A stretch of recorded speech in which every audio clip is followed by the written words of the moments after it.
Continuamos el vídeo 2, que se me interrumpió. En la jornada tercera, en la síntesis estamos, sería el vídeo 2. Bien, hemos visto que han venido a liberar a Segismundo, el pueblo, pero esta vez Segismundo va a controlar sus instintos y decide obrar bien, porque ya ha aprendido la lección de desengaño. En la batalla contra Basilio muere Clarín cuando intentaba escapar del peligro y sus últimas palabras son una lección de fatalismo. Sin embargo, Segismundo va a perdonar a su padre, vence su pasión hacia Rosaura y se casa con Estrella. Además, manda encarcelar al soldado que había promovido el levantamiento popular. Claro, él se da cuenta, ¿no? El protagonista renuncia a su deseo por Rosaura ante el miedo de despertar y volver a prisión. Vamos a hablar de otro tema muy importante, que es la aparición y fuentes. La obra ocupa el primer puesto entre los dramas filosóficos de Calderón. Se debió escribir entre 1631 y 1635, aunque se publicó en 1636. La metáfora que da título a la obra, La vida es sueño, parece ser de origen oriental, hindú, la leyenda de Buda. La Biblia está recogida en el libro de Job y en el libro de Isaías. El conflicto sueño-vida será recogido por autores latinos que lo transmitirán a Occidente. Además, la anécdota también aparece en las 1001 noches, en la historia del durmiente y el despierto. Aquí el argumento es el siguiente. Harun al-Rashid, agradeciendo la hospitalidad del comerciante Abul Hassan, lo narcotiza y lo traslada al palacio. Abul despierta en la propia cama del califa y mientras ocupa su papel se comporta con tacto y prudencia. Al despertar todo el mundo lo toma por loco hasta que el propio Harun al-Rashid aclara la situación. Aquí adquiere un matiz humorístico que se continuará en el teatro de Shakespeare con La fierecilla domada y también con El conde Lucanor de Don Juan Manuel. Sin embargo, Calderón le da un tono trágico, porque Segismundo une la duda metafísica sobre la realidad del mundo externo y el conflicto humano de la libertad y el poder. Pensad que en tiempos de Calderón la idea de que la vida es un sueño, la vida como sueño, y de que todas las grandezas del mundo son soñadas, estaba en el ambiente general de la época del barroco. Representa el desengaño y el pesimismo barroco. Bien, vamos a otro punto muy importante, que es la temática de la obra, que se mueve en planos, pues el plano político, filosófico, teológico, moral, ya que es una obra de gran profundidad. Pero podemos hablar, centrar quizá 4 grandes temas, ¿no? Que son cuestiones filosóficas, políticas, morales. Por un lado el tema libertad-destino, por otro el conflicto vida-sueño, el problema moral del desengaño y el tema del poder. Vamos al primero, el tema libertad-destino, que lo vamos a ver sobre todo a través del primer monólogo de la obra, el primer monólogo de Segismundo, el de «Ay, mísero de mí» y «Ay, infelice». Bien, en el siglo XVI-XVII existía una preocupación en torno al problema de la libertad. En la obra se distingue entre el libre albedrío, que es como la capacidad del alma humana, del ser humano, para ser libre, y la libertad exterior, si realmente esa libertad se puede ejercer, ¿no? La posibilidad de actuación en el medio según la elección propia. Entonces no se pone en duda el libre albedrío humano, porque Segismundo deja bien claro su superioridad frente a otros seres, como el ave, el bruto, el pez. Lo que se pone en duda es la posibilidad real de ejercer esa libertad. Se puede tener más albedrío, pero menos posibilidad real de ejercerla, que esto es lo que le pasa a Segismundo. Por eso dice, yo con más albedrío tengo menos libertad. Entonces aquí las torres simbolizan 2 cosas. Uno es símbolo de la vida humana, precaria y dolorosa, a raíz del pecado original, sería la interpretación filosófica, pero también es símbolo de la pérdida de la libertad de Segismundo por orden de Basilio, es decir, aquí sería la interpretación humana, porque no olvidemos que es Basilio, es un humano el que le ha privado de esa libertad. Segismundo deja claro que la libertad es algo inherente al ser humano, y privar a alguien de esto es un excesivo rigor, dice. Es reducir al ser humano a la condición de bestia, de animal. Es la muerte del individuo, la muerte del ser social.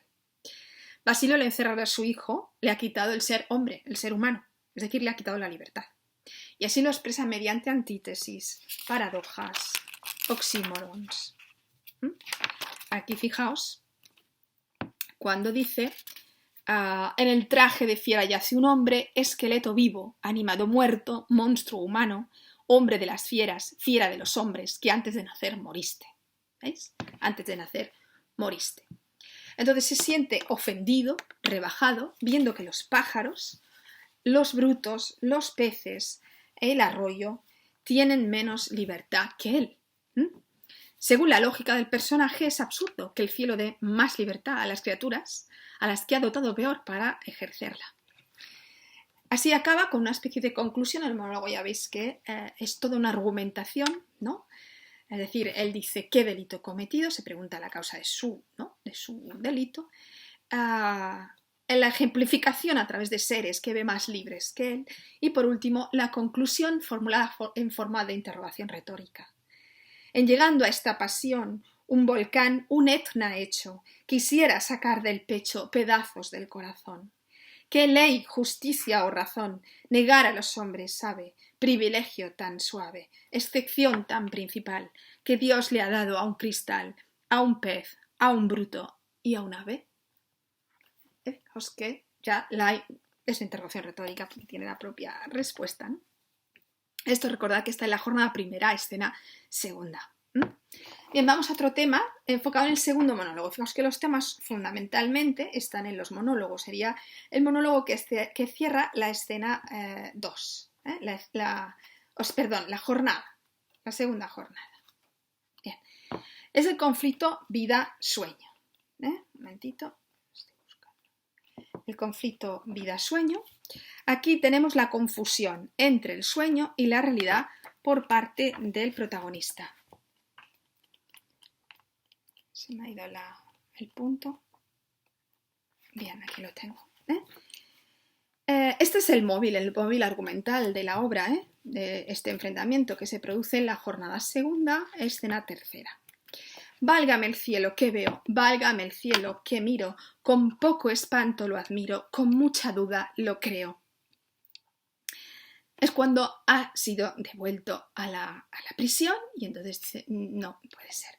Entonces la posibilidad de que se trate de un sueño se apunta enseguida, pero es desechada ante la evidencia de que está despierto. Él dice, decir que sueño es engaño. Bien sé que despierto estoy. Esto se convierte en el leitmotiv de que aparecerá cada vez que Segismundo se comporte de un modo soberbio. Cuando vaya a ejercer algo soberbio, se le recuerda que está soñando. Cuando intenta matar a Clotaldo, aparece la advertencia. ¡Ay de ti, qué soberbia vas mostrando, sin saber que estás soñando! Más tarde, en la escena 6, Basilio le vuelve a recomendar prudencia, porque quizá estás soñando, aunque ves que estás despierto. ¿Ves? Siempre recordar, ojo, prudencia, tal vez estás soñando. Sin embargo, los sentidos sacan a Segismundo de la duda. Él se aferra a lo sensorial, a lo que toca, a lo que ve. ¿Que quizás soñando estoy, aunque despierto me veo? No sueño, pues toco y creo lo que he sido y lo que soy. Pero vamos a ver cómo que él crea que por esta percepción de los sentidos es válido, esto se desmorona. Basilio, al probar a su hijo, aplica un principio universal, la vida del hombre es sueño, de lo que se deduce que la de Segismundo también lo es. Y le dice, cuando sus prisiones se vuelva, podrá entender que soñó, y hará bien cuando lo entienda, porque en el mundo Clotaldo todos los que viven sueñan. Luego si vives, sueñas. Así llega a la misma conclusión Segismundo en el monólogo.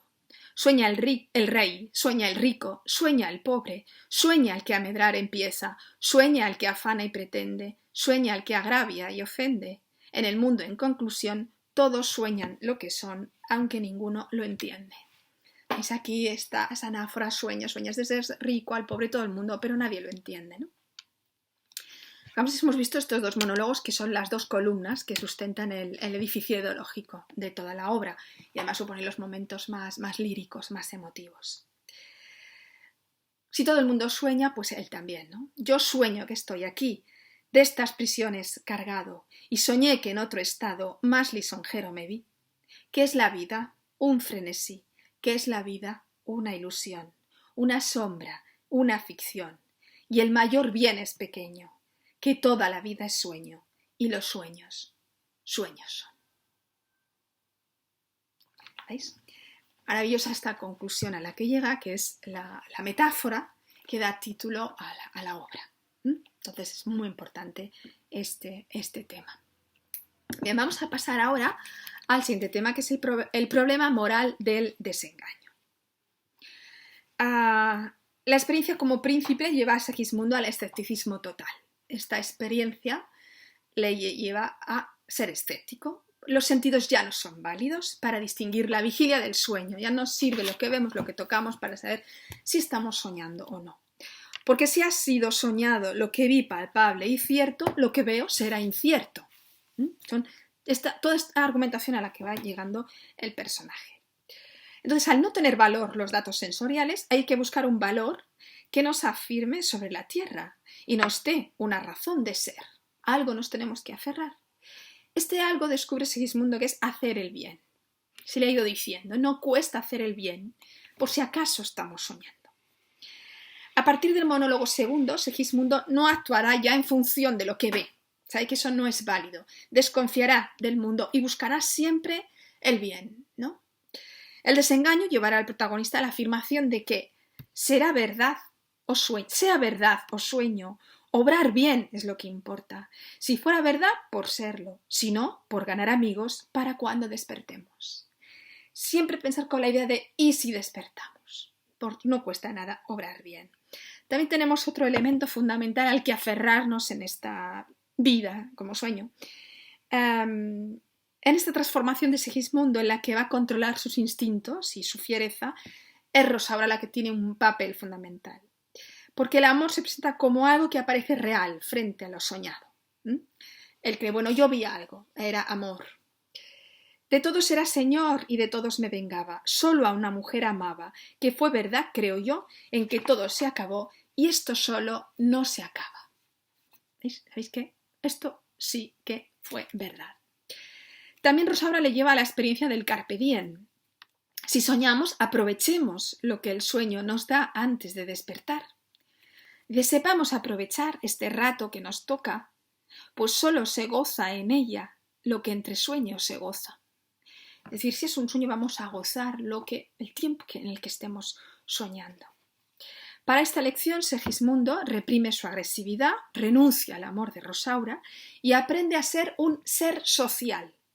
Y esto significa controlarse, obrar bien. Aunque su represión pasa por no poder elegir, no podrá elegir el amor de Rosaura. Bien, y por último el tema del poder, otro tema capital en la obra. Porque no olvidemos que tenemos aquí un conflicto entre padre e hijo. ¿No? Son dos fuerzas, padre e hijo, que luchan por un tema de poder. Y la voluntad de poder explica la rebeldía frente al padre. El protagonista irrumpe en la sociedad de su padre con el intento de hacerse con el poder. Esto es lo que le lleva, lo que le mueve, ¿no? Y además motivado por estas injusticias que el rey ha cometido con él. Pero comprende que rebelarse contra él va a ser inútil. ¿Y qué entiende? Pues la necesidad de ahogar sus impulsos. Hay que reprimirse. Curiosamente, hay que reprimirse el deseo de hacer justicia, la venganza. Porque su vuelta a la torre, cuando ha vuelto a la torre, ha comprendido su desengaño, ha aprendido la lección. Es una lección moral de desengaño. Debe renunciar a las propias convicciones para aceptar las no muy convincentes teorías de una sociedad negada al hombre. Lo que aprende Segismundo es a ser un político. Para eso, frente al Segismundo de Palacio, que era espontáneo, sincero, ingenuo, nos hacía gracia en realidad que hiciera todas estas barbaridades, tirar por el balcón al criado, sentirse atraído por las damas, pero ahora el príncipe debe estudiar con cuidado lo que va a hacer, lo que le conviene y lo que no debe descartar. Y no duda en utilizar los mismos recursos que sus enemigos han utilizado con él. Pues comprende que han utilizado esos recursos para hacerle daño, pero ahora él también de algún modo tiene que hacerlo. La prueba es que al condenar al soldado que se rebeló contra Basilio para ayudarle a él, para liberarle a él, lo condena. Y podemos decir, ¿cómo? Se le ha ayudado a liberar. Sí, pero era la rebelión frente al rey. Y ahora él va a ser el rey. Por lo tanto, se tiene que comportar como su padre. No puede aceptar un soldado que se rebela. Esta condena, que parece injusta, es decir, ¿cómo puede hacer esto?, es la demostración ante la corte, lo tiene que demostrar socialmente, de que como monarca ha asimilado las enseñanzas y por tanto es capaz de mantener el orden establecido. Esto tiene que dejarlo claro, ¿no?, a sus súbditos. Entonces, aquí la torre vuelve a aparecer como símbolo de poder, ¿eh? Es el símbolo también del poder. Es que Segismundo acepta el juego de la corte y se comporta con prudencia para conservar su estatus. Esto implica renunciar a Rosaura para ser aceptado por la sociedad jerárquica y organizada de la que quiere formar parte. La frase que mejor lo resume es decir, Segismundo mata su sinceridad para hacerse cortesano. Ser político, ser cortesano implica reprimir, controlarse, y esto también es una lección del ser humano, porque la educación, las normas sociales siempre implican, pues como a un niño, ¿no?, reprimir los instintos, las pasiones, que es lo que nos saldría a hacer. Y todo esto, fijaos qué grandes lecciones éticas y morales nos están dando La vida es sueño. De ahí que es una obra tremendamente rica y compleja para analizar. Hasta aquí dejamos esto porque tengo un segundo vídeo o explicación donde ya me centro en la figura del carácter de Segismundo, su evolución, etc. Espero que os haya sido de utilidad y nos seguimos viendo.